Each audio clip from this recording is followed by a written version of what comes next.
Praise the Lord, जय मसीह। हम आपको फिर से स्वागत करते हैं आज के हमारे डिवोशन में। और जैसे कि इन दिनों में हम लोग मरकुस के पुस्तक से हम लोग कुछ परमेश्वर के वचन सीखने के लिए प्रयास कर रहे हैं। और आज हम मरकुस के पुस्तक 8 अध्याय पर पहुंच चुके हैं। और आज हम मरकुस 8 अध्याय 1 से लेकर 10 पद तक परमेश्वर के वचन से हम कुछ चीज़ें सीखने के लिए प्रयास करेंगे। और आशा करता हूँ परमेश्वर के इस वचन से आपको जरूर उत्साह मिलेगा। और जो वचन जो आज हम सीखने जा रहे हैं उसमें हम ये सीख पाएंगे कि परमेश्वर अभी भी आपके सारे ज़रूरतों को प्रभु पूरा कर सकता है। इसके लिए आपको प्रभु के ऊपर पूरा विश्वास रखना बहुत ज़रूरी है। और आपके पास जो भी चीज़ें हैं उन सभी छोटी चीज़ों के लिए परमेश्वर को धन्यवाद देना है। और अपने आप को और आपके पास जो भी चीज़ें हैं वो परमेश्वर के कार्य के लिए प्रयोग करना है।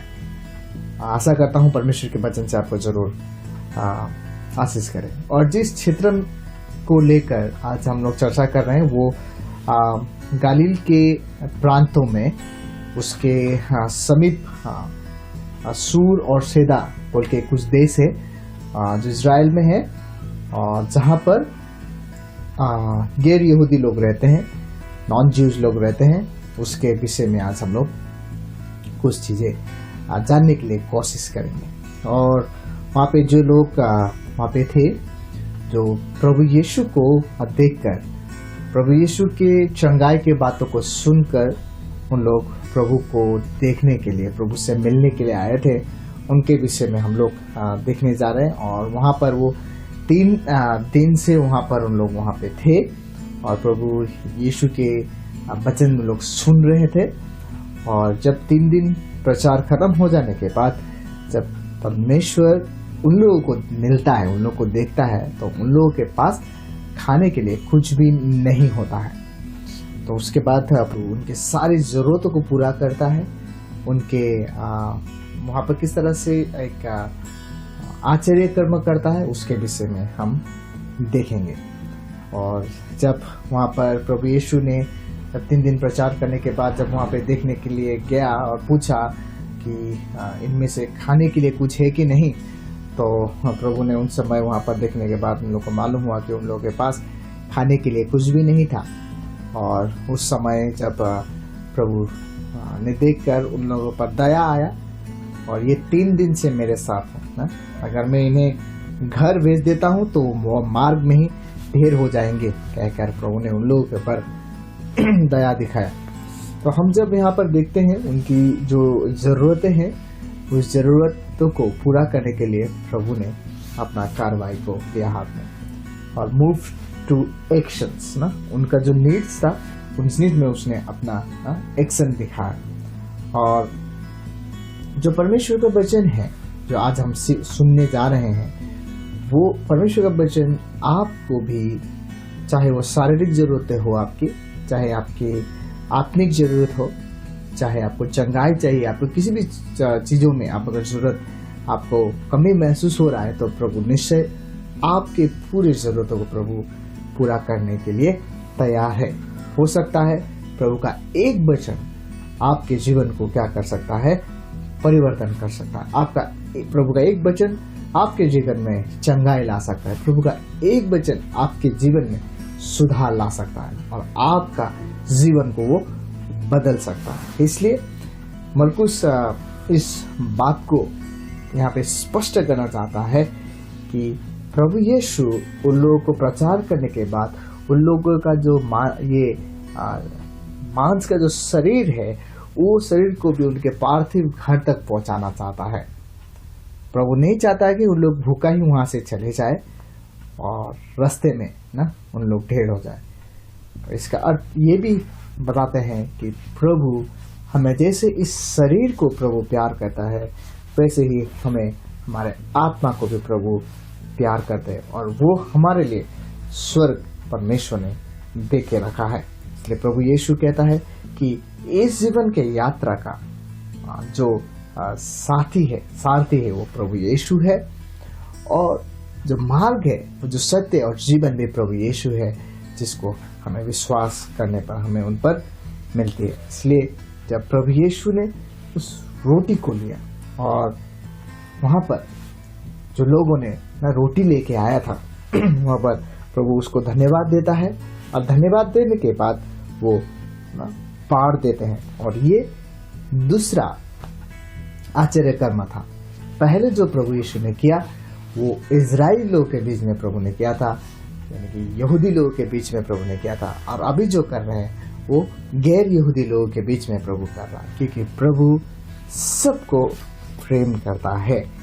ये स्पष्ट ये दिखा रहा था कि प्रभु जब रोटी को लेकर प्रभु को धन्यवाद दे रहे थे, ये स्पष्ट रूप से ये दिखा रहा था कि प्रभु यीशु जो जिस पिता परमेश्वर ही क्या है, ये सारा सृष्टि का मालिक है और स्वर्गीय पिता ही सभी चीजों का क्या करता है, जुटाने वाला है। और उनकी थकान और उसकी भूख का जो पीड़ा था उसके प्रति प्रभु यीशु क्या था, बहुत सचेत था। और आज भी प्रभु इस प्रकार आपके भूख के प्रति, आपके दुख के प्रति, आपके कष्ट के प्रति वो सचेत है और आपके जरूरतों को वो पूरा कर सकता है। इसलिए हमें ये जानना बहुत जरूरी है कि प्रभु आपसे प्रेम करते हैं। लेकिन जब चेले लोग वहां पे थे तो चेले लोगों ने कहा, इस जंगल के बीच में चेले लोगों के बीच में एक बहुत बड़ा संकट खड़ा हो गया, क्योंकि वहां पर लोग 4000 से भी ज्यादा लोग थे। और प्रभु यीशु ने उनको जब खाने के लिए पूछा तो उन लोगों ने कहा कि ना जो वो समस्या को उन लोग देखकर घबरा गया, ये कैसे इन लोगों को खिलाए। हालेलुया। उन लोगों के पास कॉमन सेंस यानी कि सामान्य ज्ञान तो था, लेकिन परमेश्वर जो असंभव को भी संभव कर सकता है उसके प्रति वो विश्वास नहीं कर रहे थे। जबकि प्रभु के साथ बहुत सारे आश्चर्य कर्म, जैसे कि मैंने कहा कि ये दूसरा आश्चर्य कर्म था जो प्रभु यीशु पहले 5 रोटी 2 मछली से 5000 को खिलाया, जो एक छोटे बच्चे ने लेके आके दिया था।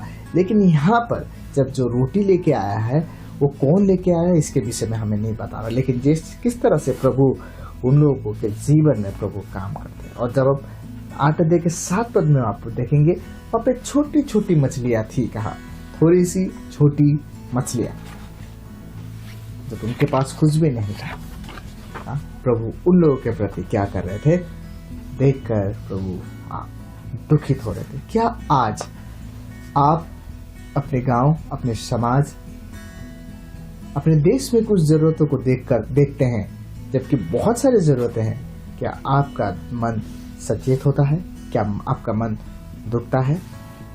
निश्चय हमें परमेश्वर के दास होने के कारण, परमेश्वर के चुने हुए लोग होने के कारण हमें अपना कदम अपने देश को आशीष करने के लिए, अपने गांव को आशीष करने के लिए हमें कुछ कदम उठाना बहुत जरूरी पड़ेगा। कभी कभी तत्काल आवश्यकता को सामना करने पर हमें बहुत सारे ऐसे बातें को हम रखते हैं जो दूसरे को दोष लगाते हैं कि इसके कारण ऐसा हुआ। लेकिन यहाँ पर प्रभु यीशु किसी को भी दोष नहीं लगा रहे थे। इन लोगों के पास खाना है, खाना नहीं है, लेकिन वो करने से भी ज्यादा प्रभु यीशु ने क्या वहां पे एक चमत्कार किया। हालेलुया। जब भी हमारे घर परिवार में भी ऐसे कुछ बातें होती है जिसके कारण हम एक दूसरे को बहुत जल्दी दोष लगा देते हैं, लेकिन हम ये कभी नहीं सोचते कि हमारे दोष लगाने पर इस समस्या का हल नहीं होने वाला। क्या आपके पास ऐसा कोई छोटी बात है, छोटी चीज है जिसका बलिदान करने पर आपके घर परिवार में शांति आ सकता है, आपके गांव में, आपके देश में बदल आ सकता है? हो सकता है ना आपका गुस्सा का बलिदान, हो सकता है आपका शर्म का बलिदान, हो सकता है किसी चीज को देकर आप प्रभु के महिमा को कर सकते हैं। जितने दूर आप प्रभु के साथ चलने चाहते हैं, प्रभु आपको उसमें सहायता करेगा। प्रभु यीशु ने उस छोटी सी चीज को लेकर प्रभु ने धन्यवाद दिया। क्या आपके पास जो चीज है आज आप प्रभु को धन्यवाद दे रहे हैं? आप धन्यवाद दीजिए। आपके चारों ओर जो चमत्कार का कार्य प्रभु आपको कर रहा है, आज जो आप जो वचन सुन रहे हैं, कितने लोग हैं जो कानों से नहीं सुन पाते, आंखों से नहीं देख पाते, पैर से नहीं चल पा रहे, हॉस्पिटल में बहुत दुख और दर्द और सतावट में है। क्या हम छोटी छोटी चीजों के लिए हम प्रभु को धन्यवाद दें? ये परमेश्वर का चमत्कार हमारे लिए है। Praise the Lord. इसलिए बड़े बड़े चीजों के ऊपर हम ध्यान ना करते हुए, लेकिन छोटी चीजें जो हमारे पास है उससे हम प्रभु की महिमा करें। हमें बहुत बड़ा एक्सपर्ट बनना जरूरत नहीं, एक्सपर्ट लोगों को ढूंढना जरूरत नहीं। हाँ, भले कि उन लोग उस चीजें में माहिर है, उसके लिए प्रभु को धन्यवाद। लेकिन आप जो कर सकते हैं उससे प्रभु का आप महिमा करें, और आपका पास जो कुछ भी है और आप में जो भी खूबियां हैं उससे प्रभु के प्रयोग में लाए। ऐसे करने पर प्रभु हमारे सारी जरूरतों को पूरा कर सकता है। आप अपने आप पर विश्वास रखें और जो भी चीज है प्रभु को लिए, उसके लिए जो भी छोटी सी चीज है उसके लिए प्रभु को धन्यवाद दें, और आप और आपके पास जो भी चीज है वो परमेश्वर के राज्य के लिए आप प्रयोग करें। और जैसे प्रभु ने वहां पर चमत्कार किया, और वैसे आपके जीवन से प्रभु महान काम करेंगे। तो आशा करते हैं आज के वचन के द्वारा आप आशीषित हुए हैं। हमारे साथ बने रहने के लिए प्रभु आपको बहुत बहुत धन्यवाद। आने वाले समय में हम फिर से मिलेंगे। प्रभु आपको ज्यादा से ज्यादा आशीष दे। जय मसीह एंड प्रेज द लॉर्ड।